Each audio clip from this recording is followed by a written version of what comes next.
Provérbios 4, 20 a 24. Pode ser até o 27.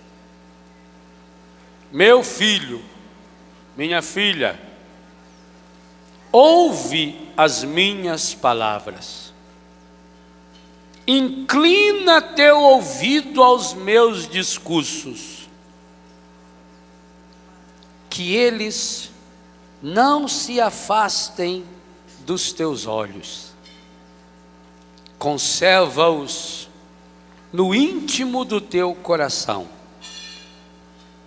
pois são vida para aqueles que os encontram, saúde para todo o corpo. Pois são vida para aqueles que os encontram, saúde para todo o corpo. Ordem de Deus para você e para mim nessa manhã: guarda teu coração acima de todas as outras coisas, porque dele brotam todas as fontes da vida. Dá essa ordem a quem está do seu lado. Guarda teu coração acima de todas as outras coisas, porque dele brotam todas as fontes da vida. Para isso, como guardar o coração? Preserva tua boca da malignidade, longe dos teus lábios a falsidade. Que teus olhos vejam de frente, que tua vista perceba o que está diante de ti. Examina o caminho onde colocas os pés, que sejam sempre retos. Não te desvie nem para a direita nem para a esquerda. Retira teu pé do mal. Palavra do Senhor. Guarda, meu filho, o teu coração acima de todas as outras coisas. Inclina o teu ouvido às minhas palavras, aos meus discursos, que não se afastem dos seus olhos. Conserva-os no íntimo do coração. Nesse texto nós temos um roteiro completo de cura interior. A cura interior entra em nós pelos olhos, duas vezes citado no início e no final do trechinho, pelo ouvido, e grava-se no nosso coração. Esse é o esquema. Deus está nos dando o tipo de tratamento, o exercício a ser feito. Primeiro, ouvir a palavra. Inclina os teus ouvidos. O que é inclinar o ouvido? É quase que natural. Quando você não está conseguindo escutar direito, você você concentra, você direciona o seu ouvido. Por isso, repito, não deixe ninguém ficar conversando, choramingando, para não atrapalhar quem está do seu lado. Quem não chegou ainda, agora que chega, fica lá atrás para não atrapalhar o outro. Isso precisa virar um costume. Porque o que eu percebo, gente, é que muitas vezes as pessoas vêm num acampamento, mas não são revestidas da graça de Deus. Triste demais. Por isso, porque fica muita agitação, anda para um lado, para o outro, mexe. Inclina o teu ouvido, presta atenção. A caridade que você faz para um, não pode estragar 10. Presta atenção. As coisas de Deus têm que ter prioridade. Nós não damos prioridade às coisas de Deus. Uma das grandes causas que nós temos corações feridos e machucados é porque nós colocamos Deus não sei em que lugar na nossa vida. Lá em último lugar. Eu fico impressionado. Vocês sabem que eu moro em Santa Catarina e que venho a São Paulo toda semana. E o pessoal do avião lá já me conhece no aeroporto. Mas eu tenho que chegar 1 hora antes. Não adianta. É difícil, muitas vezes tem que levantar de madrugada, mas tem que estar lá. Eu tenho que chegar lá 1 hora antes. Se for viagem internacional, 2 horas no mínimo antes tem que estar lá. E se não tiver, não vai. Ah, mas eu sou o Padre Léo. Muito prazer, benção, padre. Tchau. Não vai. Você compra a passagem do ônibus, o ônibus sai tal horário, tem que estar lá antes. E por que com as coisas de Deus eu chego depois que já começou? Ah, não entra na minha cabeça, eu fico nervado. Por que para as coisas do mundo a gente é fiel? E para as coisas de Deus? Nós damos o nosso pior para Deus. Nós damos o pior do nosso tempo, nós damos o resto do nosso dinheiro, nós damos o resto da nossa oração e depois perguntamos: por que será que as coisas não vão bem em nossa vida? Inclina o teu ouvido e o teu coração e os teus olhos para a palavra. Alimentar-se da palavra, para que a palavra nos alimente. Isso é um processo. Lembra que eu falava antes? Todos nós aqui, sem nenhuma exceção, temos aquele gráfico. E há períodos em que nós estamos lá embaixo. Às vezes, pelo peso, a gente permanece muito tempo lá embaixo. A aridez em si não é um mal. Quantos santos tiveram lindas experiências com Deus a partir das situações difíceis, de aridez. A Bíblia nos conta, por exemplo, o profeta Elias entrou em depressão. Às vezes a pessoa tem vergonha de dizer: ah, eu estou com depressão. Não tem vergonha, não. Há muitos homens e mulheres importantes da Bíblia que tiveram depressão. Elias foi um deles. E olha que a situação de Elias era um pouquinho pior do que a sua, porque ele havia matado 450 sacerdotes de Baal, e a rainha estava atrás dele para matá-lo. Acho que você ainda não chegou nesse nível. Claro, vontade de matar esses 450, eu já tive muitas vezes. Não sei se o número é exato, 450, 452, 53. Ele entrou em depressão profunda, queria morrer. Tinha uma caminhada a fazer de mais ou menos 600 quilômetros. Ele estava no Monte Carmelo, saindo do Monte Carmelo, portanto aqui a margem do mar Mediterrâneo, e precisava chegar no Horebe, o Sinai, lá no Egito. Mais ou menos uns 600 quilômetros, não sei se mais, muito mais ou muito menos, porque nos seus caminhos que eles usavam na época. Hoje mais ou menos 600 quilômetros. E ele senta embaixo de um juniper para morrer. O anjo de Deus vem, lhe oferece uma comida eucarística. Ele acaba de comer, agora eu posso morrer. Depressão profunda, angústia profunda. E na brisa suave, não foi na agitação, não foi no barulho, não foi no terremoto, na brisa suave, quando ele se recolheu, quando ele se fechou, não no sentido egoísta da palavra, mas quando ele se recolheu, quando ele colocou-se em Deus. Ninguém consegue entrar numa intimidade com Deus se não fizer esse momento também de silêncio, de serenidade espiritual. E ali ele achou um caminho. E aí sim ele fez toda a sua caminhada. Jesus entrou em depressão profunda. Aliás, tem um capítulo aqui no livro, lá no final, que narra esse episódio. O roteiro doloroso de Jesus. Você que tem o texto, página 129. Eu não conheço e desafio aqui algum médico, está cheio de médico aí, mas desafio também os da televisão, que me apresentasse uma pessoa que tivesse chegado no grau de depressão que chegou Jesus Cristo, inclusive física.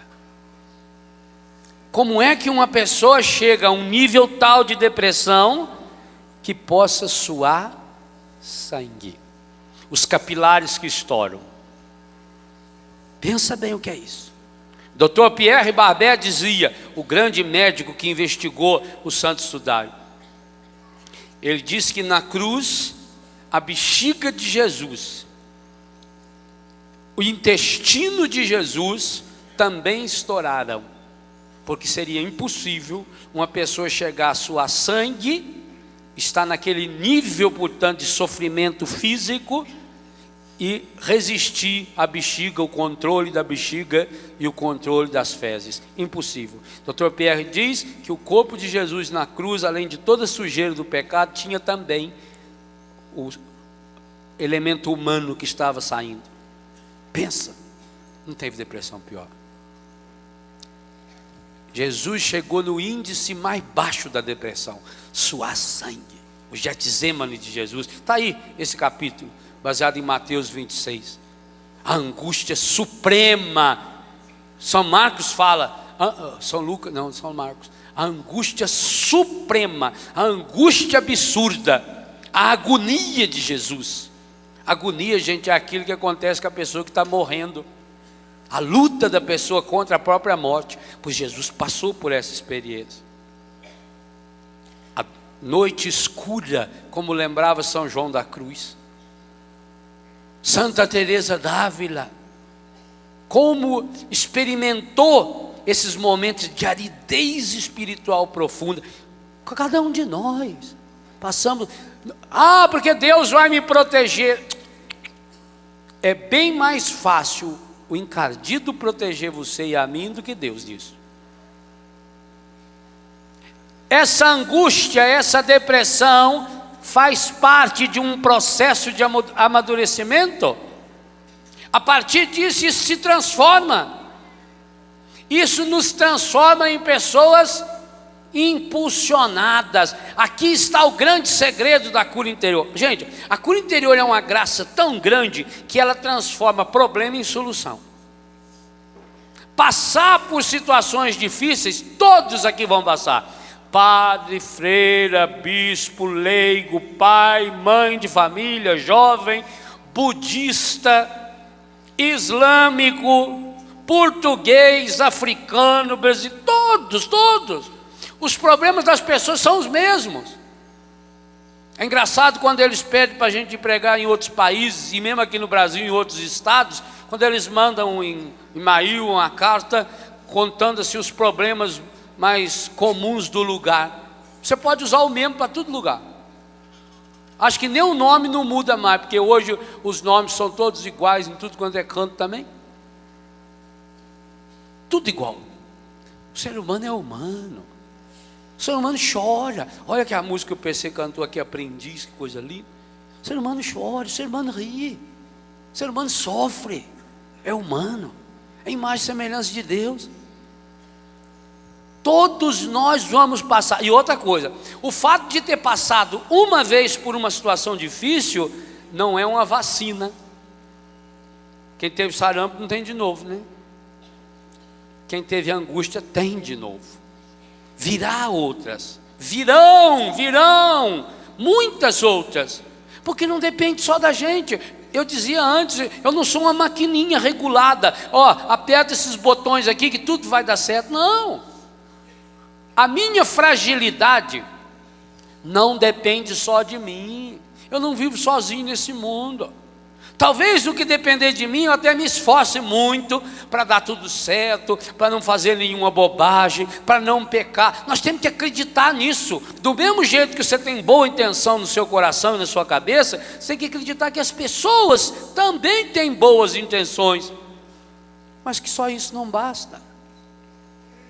As pessoas fazem as coisas e às vezes até nos ofendem, não porque elas queiram nos ofender.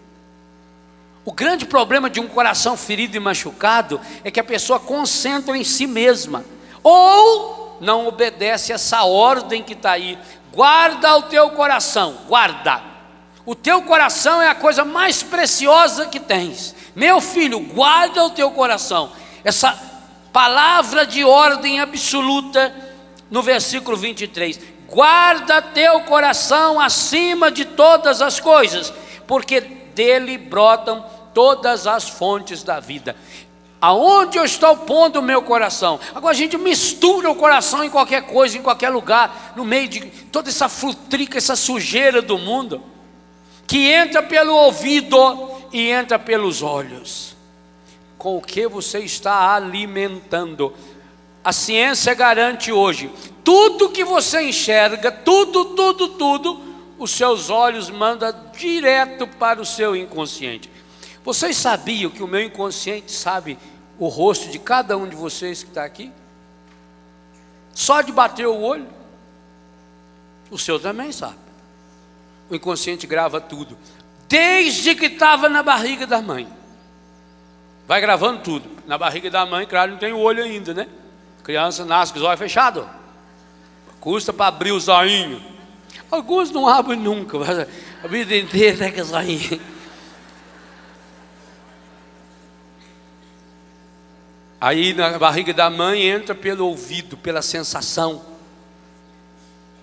e que causa trauma na pessoa. O inconsciente grava, o inconsciente fotografa com um problema sério. O seu inconsciente é absolutamente burro. O de alguns até mais ainda. O inconsciente não sabe a diferença de algo que é real, imaginário, que assistiu, que viu de longe ou que aconteceu aqui. Por isso, eu falo em alguns dos textos, e no Famílias Restauradas tem um capítulo especial sobre televisão. Mamãe, você não pode imaginar o mal que faz quando a senhora ou a babá, para que a criança pare de chorar, liga a televisão. E a criança fica assistindo desenho animado.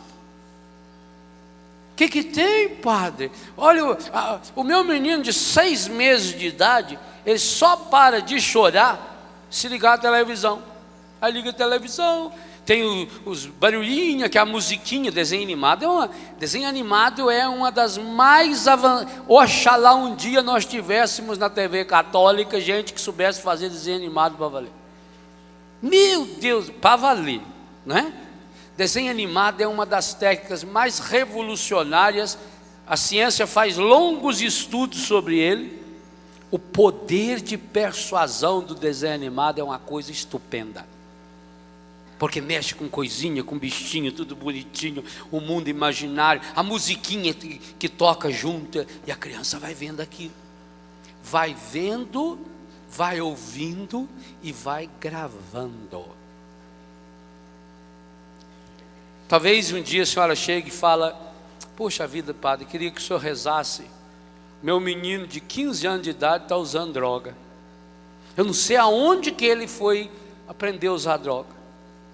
Não sei porquê, padre, não sei. Fiz tudo certo até hoje, pus no catecismo, levei na igreja. Por que ele está usando droga? Porque ele aprendeu a usar droga quando tinha 6 meses de idade, assistindo Tom Jerry. Sabia disso? Todas as características que levam alguém para a droga estão presentes num desenho animado do Tom Jerry. Todas as leis psicológicas que justificam a dependência química estão presentes no desenho do Tom Jerry. Qualquer um outro, mas estou citando o Tom Jerry, que é o que eu cito no livro. Uma cena simples, com musiquinha. O Tom e o Jerry estão brigando sempre. Aí põe aquela musiquinha mais suave e aparece a cena. Lá em cima do guarda-roupa está um piano. Lá embaixo, olhando para ver se acha embaixo do guarda-roupa, está o gato, o Tom, procurando o Jerry. A câmera mostra de novo quem está lá em cima do guarda-roupa, com aquela cara dando risadazinha já. O Jerry, o gato, o rato. O ratinho olha, o ratinho com toda a maldade possível vira-se e com o rabinho dele ele empurra o piano. Lei do absurdo. Por que o jovem drogado tem alucinação? Falsa realidade. Ele tem força no rabinho para derrubar o piano. O piano cai todinho em cima da cabeça do gato. O gato se transforma numa pizza. Não é assim? Morreu? Morreu, Camilo? Não morreu. O gato começa, toim, toim, sai a mão para lá, sai a mão para cá, e ele sai correndo atrás. Aí é a vez do gato pôr fogo no rato. Põe uma explosão, um dinamite, destrói uma casa inteira, um ônibus, um caminhão, um avião, mas o rato sai ileso. O inconsciente está dizendo: não tem perigo, posso fazer o que quiser, posso brincar com o meu corpo depois, posso brincar. Por que o jovem gosta tanto do perigo? Lá em Minas não morreu uma besta lá que subiu naquele negócio, pulou e morreu. Para que subiu lá naquilo também? Por que vão atrás de coisas perigosas? É típico do jovem isso. Mas foi alimentado lá atrás, num desenho animado que entrou nos meus olhos. Está aí, Provérbios foi escrito uns 600, 700 anos antes de Cristo. Está aí, entrou pelos meus olhos, guarda o teu coração. Por que é importante isso, gente? Você ter elementos para fazer chegar a palavra, a graça de Deus no coração das pessoas. Escutem com muita sabedoria esse CD que Paulo César está lançando hoje. É uma aula de cura interior. Aula. Esse CD todo foi produzido lá em casa a partir dos retiros. Ele é da nossa comunidade. Podia dizer que aquilo que a gente prega, o Paulo César canta. Escutem, deixa a palavra cantada. Sabe, a gente precisa que as musiquinhas que ficam se repetindo na cabeça da gente, boas. Nós precisamos criar mecanismos. Agora, música boa, canções boas. Graças a Deus, Nelsinho, o CD dele já está com 110, vai para 120 mil cópias vendidas. Fora as piratas, e tomara Deus tenha muito. Claro, porque vai curando. Quantas pessoas, eu já testemunhei isso aqui e testemunho nos livros, de uma música, explicitamente falando do Nelsinho, que nos levantou naquela hora. Na hora difícil, quem me segurou foi Deus, me segura na minha mão. E você vai cantando, quem me segurou foi Deus com seu amor de Pai. Puxa vida, eu passei por essas situações tão difíceis, não é só de morte não, de dor, de sofrimento, de perda de emprego. Quem me segurou para não enfiar a mão na cara daquele elemento naquela hora foi Deus. E eu vou cantando, isso vai remoendo dentro de mim. Está vendo? Está fazendo uma ação contrária. E precisa fazer, porque não adianta agora a senhora ficar o resto da vida deprimida. Ah, padre, eu não sabia, eu deixava, padre, e agora o que eu faço? Agora tem que fazer o contrário. Como é que se chega no inconsciente? Conscientemente, pelo caminho do inconsciente. Agora é hora de reverter. Primeiro lugar, a cura interior nos dá uma certeza: é possível a restauração. Não está perdido, não é um caso perdido. Claro, quanto mais essa criança assistiu desenho animado, quanto mais ela viu o negócio de Disney, então Deus o livre guarda. Disney é uma semente de inferno. Disney é a mão do encardido o tempo todo. Disney é a maior aula de homossexualismo. Não tenham dúvida, o mundo hoje tem tanta gente desequilibrada sexual, graças ao progresso de Walt Disney. Isso eu não tenho dúvida nenhuma, porque ele só ensina o que não presta. Achem um personagem Disney que seja equilibrado.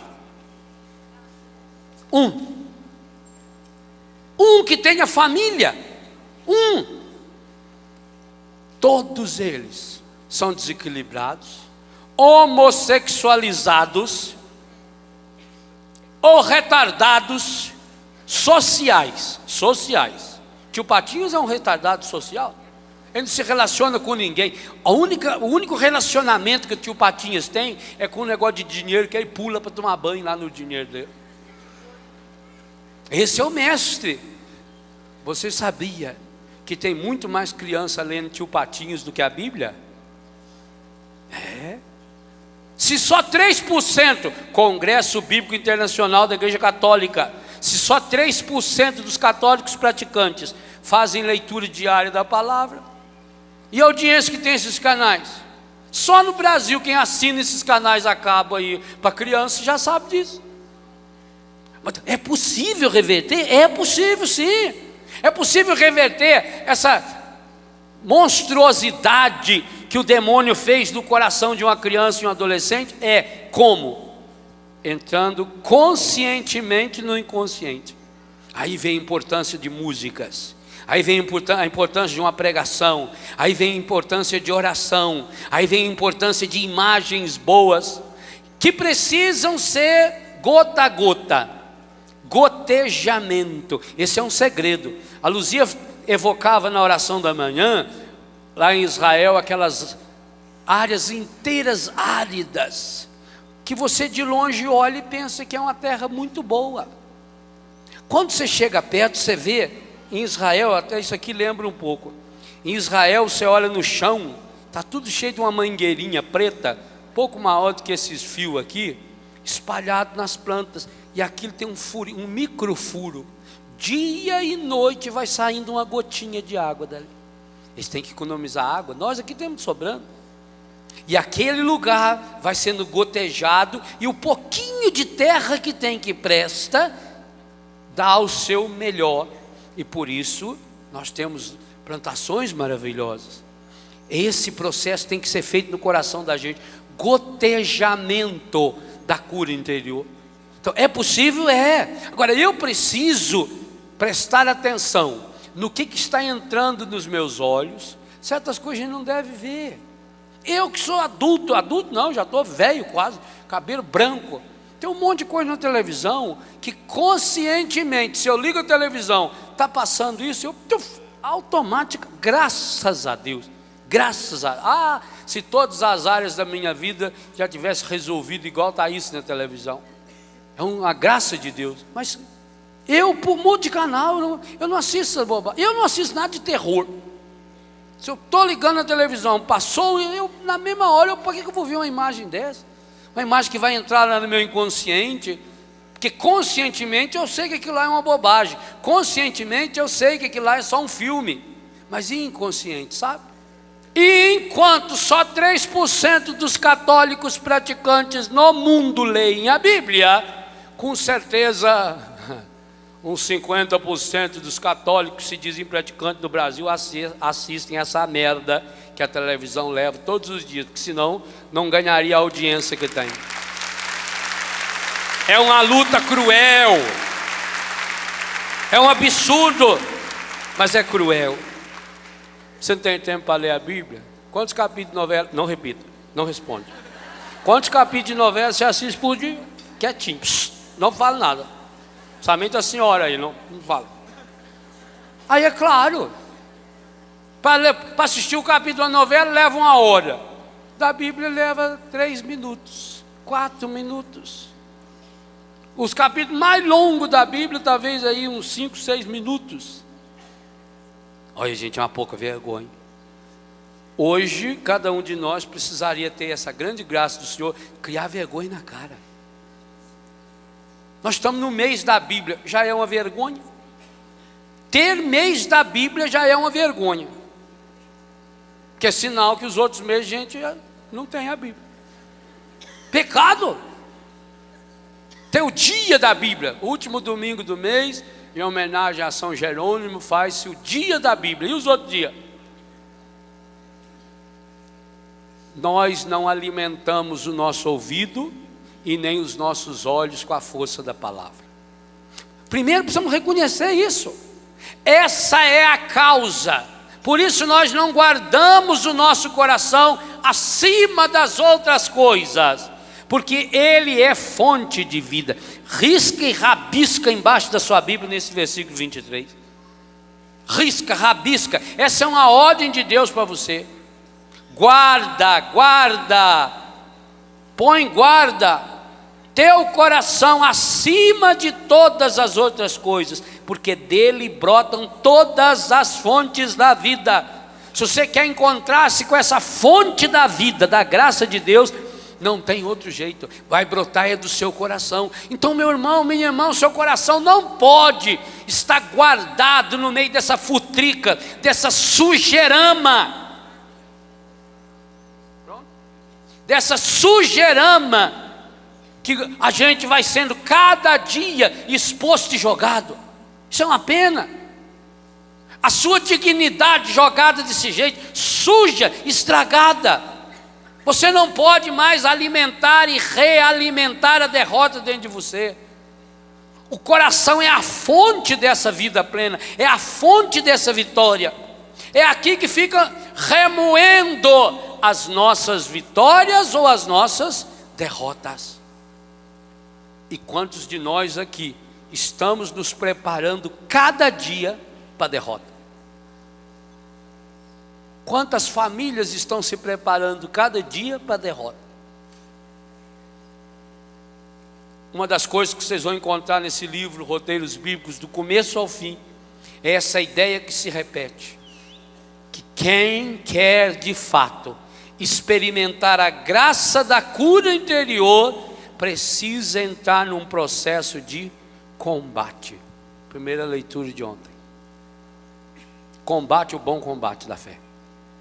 Entra nessa briga, entra nessa luta. A Bíblia mostra para nós, e eu selecionei alguns episódios, para que você depois possa fazer também a sua seleção, a oração profunda, a oração existencial, a oração a partir da vida, a oração a partir dos acontecimentos. O que o homem e a mulher de Deus, na hora das dificuldades, fazem? Correm e recorrem para Deus. Esse é o segredo. Acham um lugar, ou é uma gruta, ou é uma toca no meio do mato, ou é embaixo de uma árvore, ou é num quarto superior. A pessoa se recolhe, e ali ela passa e repassa as mágoas do seu coração para quem? Para Deus. Que coisa impressionante. Hoje se sabe, e no livro A Fórmula da Felicidade, um livro científico do Dr. Klein, um pesquisador alemão, que cita pesquisas feitas hoje no mundo inteiro, prova e comprova algo que a Bíblia já sabe. Quando é que um sentimento negativo se transforma em mágoa, ou a mágoa se transforma em sentimento negativo, e a partir daí em decepção, e a partir da decepção chega ao ressentimento, e quando chegou ao ressentimento, Efésios 4, 26, abrimos a porta para o demônio, e aí já é espiritual. Quando o fato que nos acontece de negativo é externalizado pela palavra. O mal, quanto mais você fala dele, maior será a força que ele tem. Transforma-se uma mágoa corriqueira num ressentimento quando eu abro a minha boca para falar. Ou para falar sozinho através do murmúrio, ou pior, quando eu começo a falar com alguém. Há uma coisa errada em nós. É claro, nós precisamos ter pessoas em quem a gente confia. Aí nesse capítulo do Getsemane eu falo exatamente sobre isso.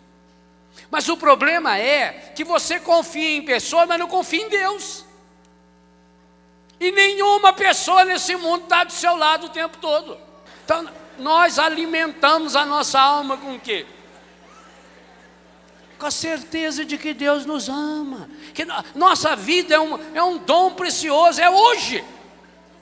Você só tem essa vida para viver, viva bem. A cura interior nos dá essa certeza.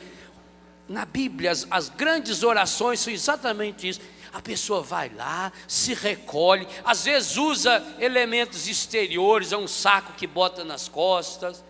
A pessoa se recolhe e ali, que coisa linda. Por isso eu citei aí pelo menos uns 7 ou 8 episódios aonde a Bíblia mostra reis, rainhas, mulheres importantíssimas, Judite, Esther, mas também mulher que estava completamente destruída pela sua história de mágoa, a Sara que casou com Tobias. Meu Deus do céu, essa presidente vitalícia do Amém, Associação das Mulheres Encalhadas, mesmo porque essa coitada, além de encalhada, era uma serial killer. Ela matou 7. Tanto que quando o anjo sugeriu para o Tobias, olha, Tobias, tem a Sara lá, rapaz. Falou, essa aí acho melhor não, né? Ouvi falar que ela já matou 7. O Tobias não sabia nem que existia a família dele. O Tobias não sabia o caminho para chegar até na cidade dele. Não sabia, tanto que o anjo teve que ir junto. Mas já sabia que a Sara era assassina. Olha a fama que tinha essa coitada. Essa mulher é uma mulher ferida, até a empregada jogou na cara dela. Você é amaldiçoada. Isso aí é praga. O que ela faz? Acho coisa espetacular. Mandou a empregada embora? Matou a empregada, já que ela tinha o poder de matar o marido? Ela sobe para o quarto, se recolhe, fecha a porta, fica lá 3 dias em jejum e oração. E o livro conta, no mesmo instante que ela está rezando, o futuro sogro também está rezando, Tobit. O Tobit era um homem bom, um homem que saía para colher os doentes, enterrar os mortos, um homem que saía da mesa de refeição para colher os outros, e que teve uma desgraça. Um dia, olhando para cima lá, a andorinha carimbou os olhos dele. Pois quando você foi a andorinha, olha de óculos, cegou-o. O esterco da andorinha cegou os olhos dele. E ele está lá rezando a Deus, na sua cegueira. E Deus, ao mesmo tempo, diz o livro, está ouvindo a oração dos dois. Quer dizer, está passando a alma diante de Deus. É isso que eu estou tentando ensinar para você. E que eu estou tentando praticar.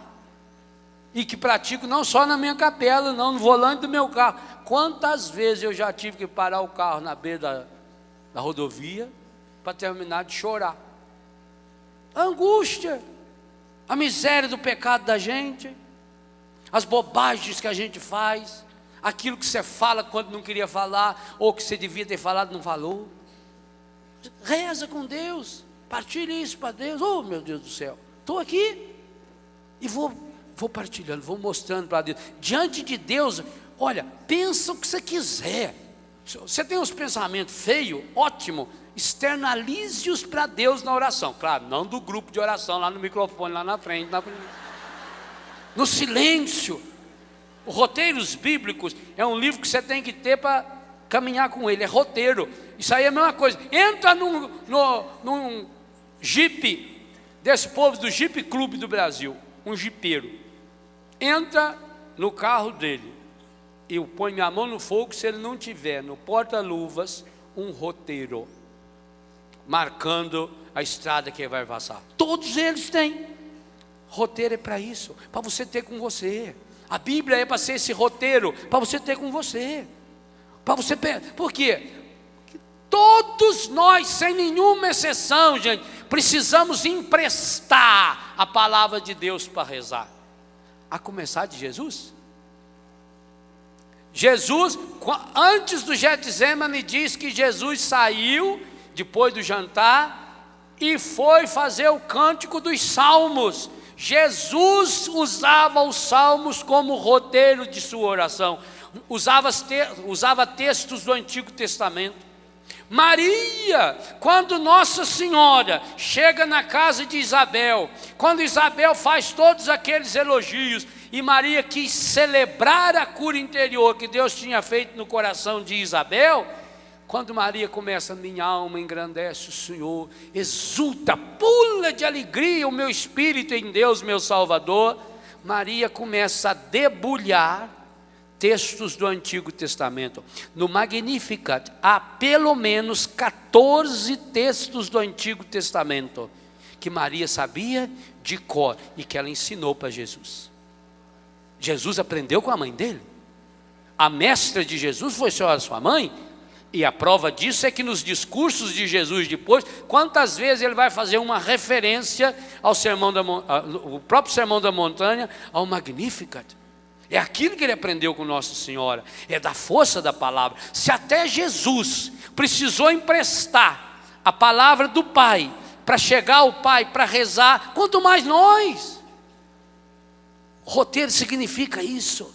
Então naquela hora de angústia, você, primeiro, o treinamento espiritual da oração sálmica, da oração bíblica, da oração de Provérbios que nós estamos usando como roteiro esse ano, do Eclesiástico e das passagens do Evangelho, dos episódios das cartas, isso vai criando em você a experiência de que agora você vai começar a fazer a sua oração.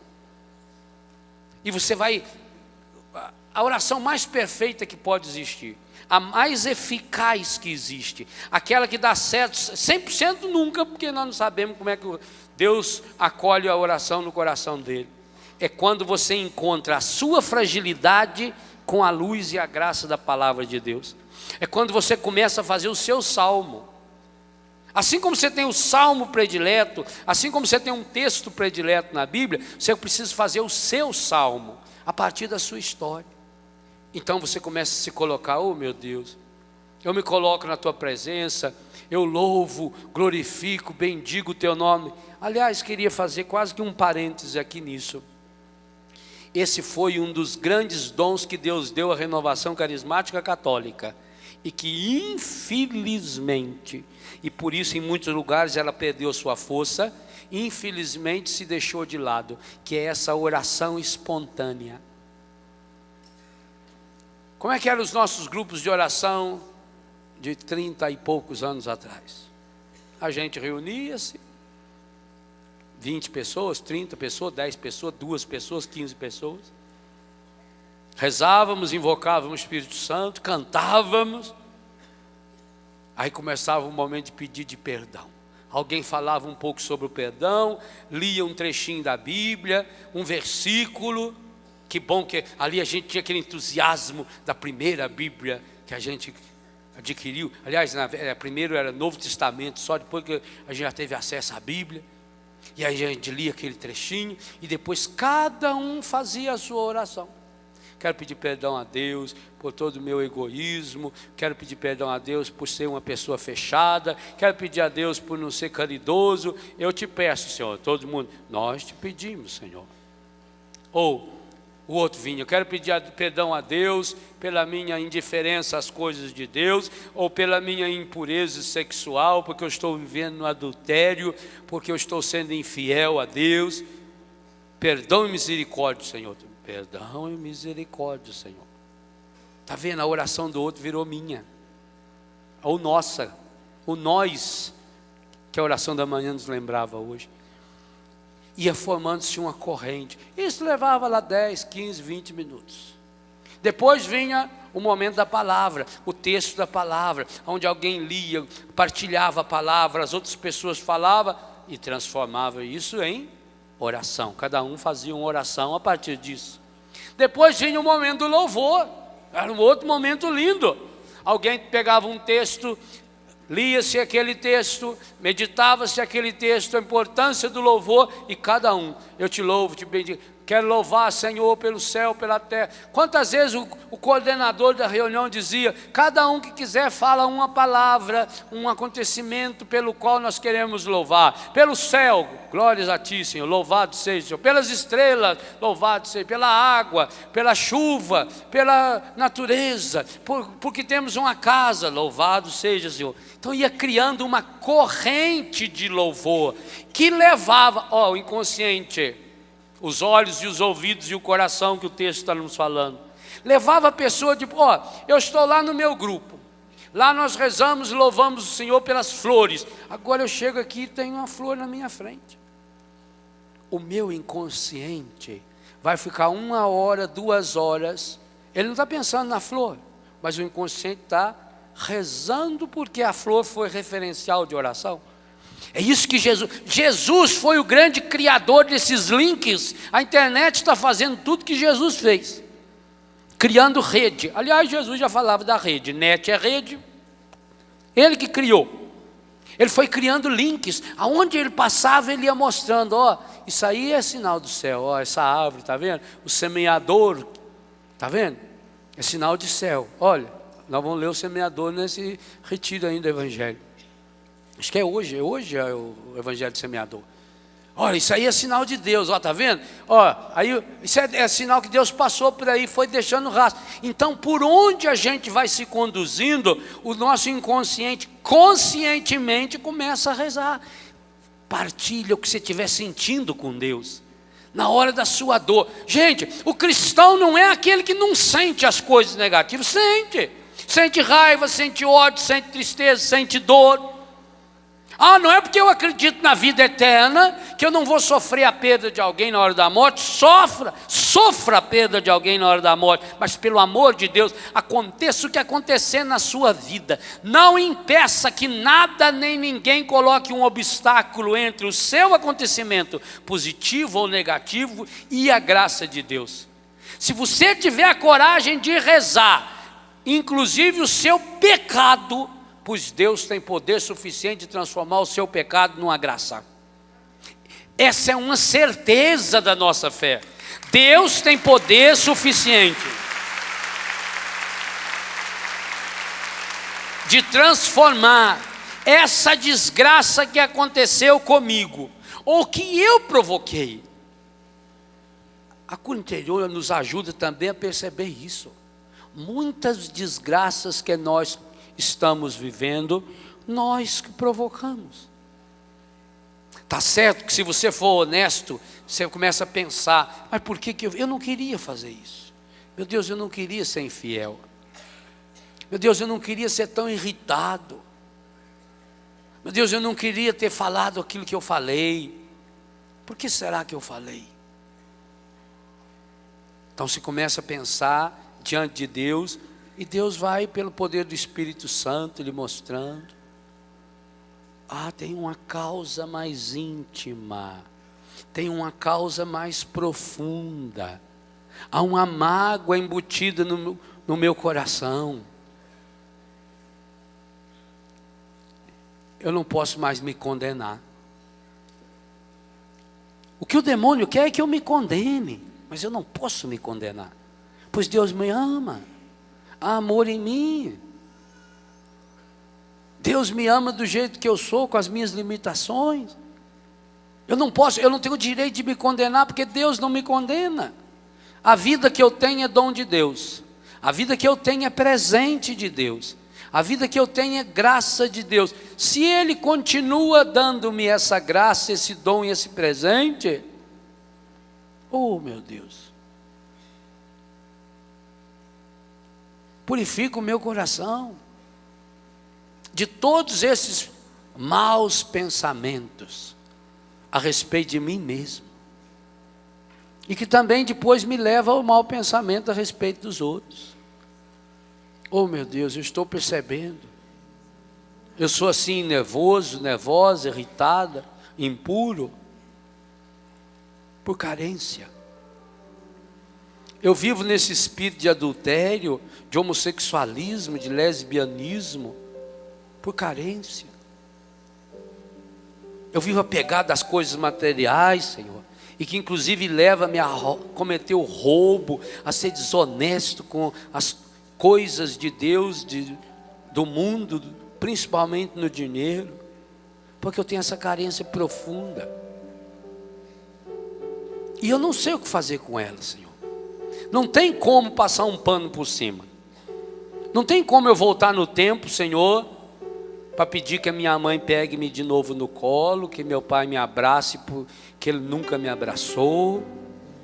Não tem como eu voltar no tempo daquela professora não ter gritado comigo, não tem como eu voltar no tempo, Senhor, e apagar aquela experiência que eu tive lá na infância, que eu fui violentado, que eu fui ferido, que eu fui machucado na minha dignidade, na minha sexualidade. Não tem como. A única possibilidade, Senhor, é o Senhor que é Senhor do tempo, que é o mesmo ontem, hoje e sempre.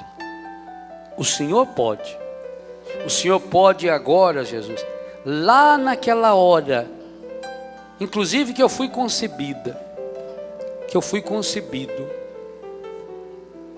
e colocar a sua mão amorosa, curando, Senhor, aquele momento em que meus pais se uniram, tirando dali toda e qualquer marca de violência, de pecado, de impureza, de insegurança, de medo, toda e qualquer contaminação com espírito de pornografia, de prostituição, de violência, de desrespeito. O Senhor pode, então eu peço, Senhor, pela tua misericórdia, Jesus, naquele momento, só o Senhor sabe que momento foi esse, nem a medicina mais evoluída consegue descobrir a hora exata, o instante exato. O Senhor pode.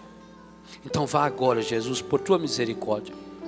Eu aceito e preciso, Senhor. Eu reconheço a minha impotência, Senhor. Eu reconheço que eu não posso. Eu preciso da tua graça, eu preciso do teu amor salvífico, Senhor. Eu preciso, Senhor, que tu sejas hoje o Salvador da minha vida, que encaminhe-se lá naquela hora, lá naquele momento, o momento da minha concepção, e toca ali com o seu amor salvador. Eu preciso, eu necessito, Senhor.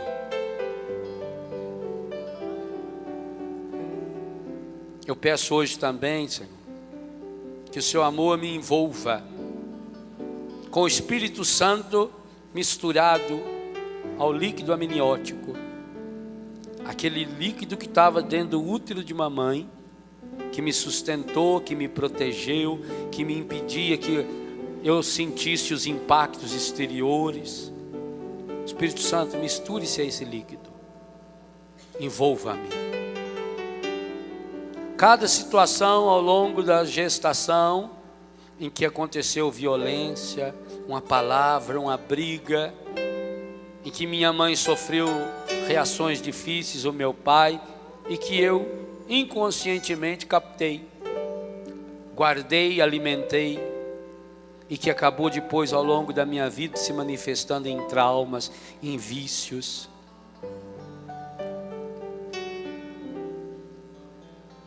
Toca hoje, Senhor. Toca hoje, Senhor, no instante do meu nascimento. Hora difícil. Eu não sabia que era para nascer, Senhor. E por isso eu não queria nascer. Por isso eu estava tão bem confortável, humanamente confortável, na barriga da minha mãe. Jesus, o Senhor que também passou pela experiência do nascimento, e até inesperado naquele lugar. Oh Jesus, Tu que és o Senhor e Salvador da minha vida, põe agora a Tua mão de menino, Jesus, na criança fragilizada, ali a hora que eu saí da barriga da minha mãe, ou no parto normal, a fórceps, ou uma cesárea, naquela hora, Jesus, põe sua mão, Senhor. O Senhor pode, eu não posso voltar no tempo, o Senhor pode. Esteja ali agora, Jesus, curando-me, curando, Senhor, os traumas que ficaram do meu nascimento, de sentir-me abandonado, expulso, toda a dificuldade que eu tenho hoje de passar pelas situações difíceis, a agonia, a ansiedade que eu tenho, Senhor, em consequência dos traumas do meu nascimento. O Senhor pode tocar naquele momento agora e hoje tirar a causa dessa ansiedade. Senhor, eu quero colocar-lhe a minha infância, a minha adolescência, a minha juventude, o dia de hoje. Suplicar a graça da cura, a graça da restauração. Que o seu amor hoje chegue às raízes, Senhor, dos meus traumas, das minhas mágoas. Porque eu quero, é por isso que eu vim a esse acampamento, Senhor. Eu sabia que esse era um acampamento de cura interior. Que eu vim aqui para rezar, para aprender a rezar, para partilhar a oração, para crescer na sua graça. Eu quero, Senhor, seguir pela vida, iluminado pela tua graça. Eu quero, Senhor, executar o roteiro de amor que o Pai idealizou para mim. Por isso eu me coloco, Senhor, na tua presença inteirinho, com os meus valores, com as minhas derrotas, com as minhas vitórias, também com os meus vícios. Eu me apresento, Senhor, também com as minhas misérias, misérias consequentes do meu pecado, do pecado dos outros, da falta de amor de meus pais, de outras pessoas que não me amaram. Eu apresento, Senhor, estou aqui, eu com as minhas misérias, eu com as minhas vitórias. Fale para Deus, Ele quer ouvir você falando. Diga para Ele com a sua voz: eu estou aqui, Senhor, com as minhas misérias, com as minhas derrotas, com as minhas vitórias, com as minhas belezas, também com as minhas feiuras. Eu estou aqui, Senhor, e eu confio na tua graça, Senhor. Cura e liberta-me, Senhor.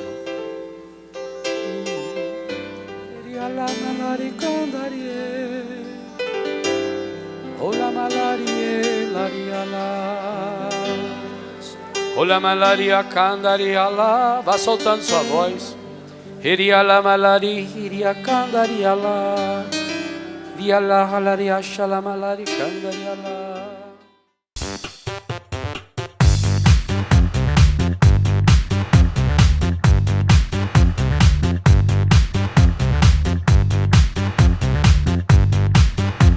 CançãoNovaPlay.com. Assine já!